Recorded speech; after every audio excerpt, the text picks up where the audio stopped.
আসসালামু আলাইকুম। আজ আপনাদের জন্য নিয়ে হাজির হয়েছি নাস্তা বা ইফতার যেটাই বলুন না কেন, খুব সুন্দর একটি স্ন্যাক্স রেসিপি। এই রেসিপিটা কিন্তু খেতে অসম্ভব মজা হয়ে থাকে। আপনারা সন্ধ্যার নাস্তায় অথবা এখন যে রমজান মাস, এই ইফতারিতেও কিন্তু এটা খেতে পারেন। অসম্ভব মজা লাগে। উপরটা একদমই ক্রিস্পি এবং ভেতরটা নরম, পুরে ভরপুর মাংস দিয়ে তৈরি করা একটি সুন্দর রেসিপি।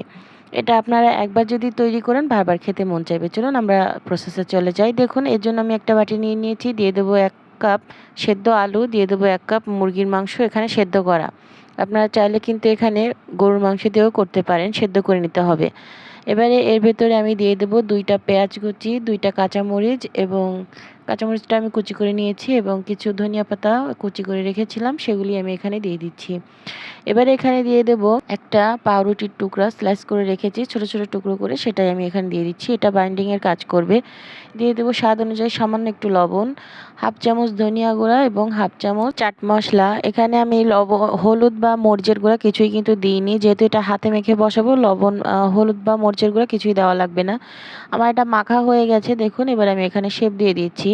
এটা কিন্তু আমি এখানে স্কোয়ার শেপে করছি। আপনারা কিন্তু আপনাদের ইচ্ছা মতো যেভাবে আপনাদের ভালো লাগে সেভাবে কিন্তু এটা শেপ করে নিতে পারেন। আমি এখানে স্কোয়ার শেপে করছি কারণ এটাই আমার কাছে ভালো লাগে। আপনারা আপনাদের পছন্দ মতো যে কোনোভাবেই করে নিতে পারেন, এটা অপশনাল।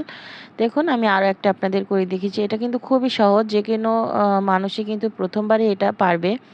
নতুন যেসব রাঁধুনি আপুরা আছে তারাও কিন্তু পারবে। দেখুন, আমার সবগুলি কিন্তু করা হয়ে গেছে। এবারে আমার ভিডিওটি যারা যারা দেখছেন অবশ্যই একটি লাইক করে দিবেন। আপনারা অনেকেই আছেন লাইক করতে ভুলে যান। দেখুন, এবার এই নাস্তাগুলো আমি একটু কোট করে নিব।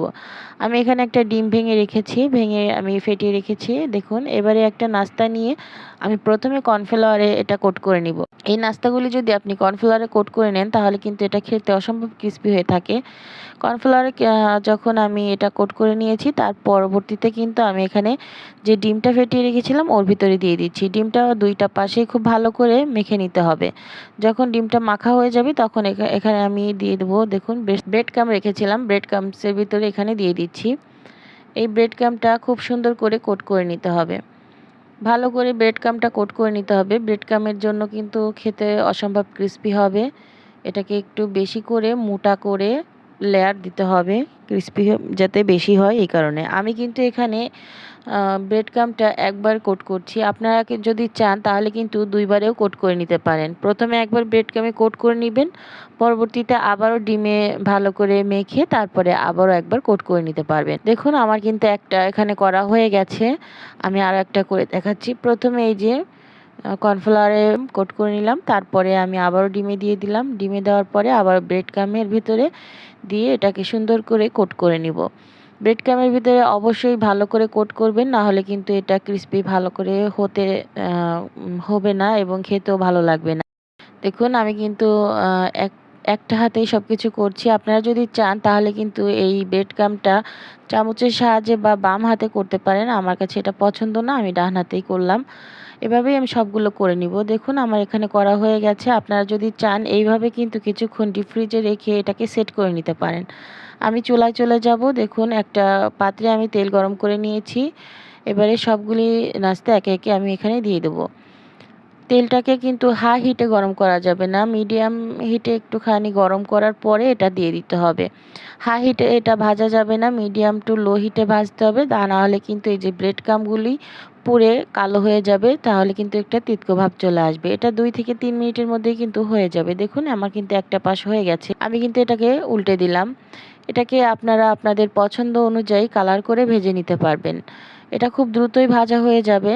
একটু লক্ষ্য করবেন যাতে হাই হিটে না থাকে, আর পাশে থেকে ভাজার চেষ্টা করবেন। দেখুন, আমার এটা কিন্তু হয়ে গেছে। আমি এর থেকে বেশি কালার করব না, আমি এভাবেই রাখবো। আপনারা আপনাদের পছন্দ অনুযায়ী যে কোনোভাবে কালার করে নিতে পারবেন, কম বা বেশি করে। এবারে আমি সবগুলি এভাবে ভেজে তুলে নিব। একই প্রসেসে আমার বাকিগুলো আমি এভাবে ভেজে নিচ্ছি। আমি কিন্তু এবারে সার্ভে চলে এসেছি। আমার নাস্তাগুলি বা ইফতারটা কতটা সুন্দর লোভনীয় হয়েছে একবার দেখলেই কিন্তু বুঝতে পারবেন। এটা দেখতে যতটা লোভনীয়, খেতে কিন্তু মাশাআল্লাহ অসম্ভব সুন্দর। দেখুন, আমার একটা নাস্তা আমি ভেঙে দেখাচ্ছি কতটা ক্রিস্পি হয়েছে এবং ভেতরটা কতটা সুন্দর। আসসালামু আলাইকুম।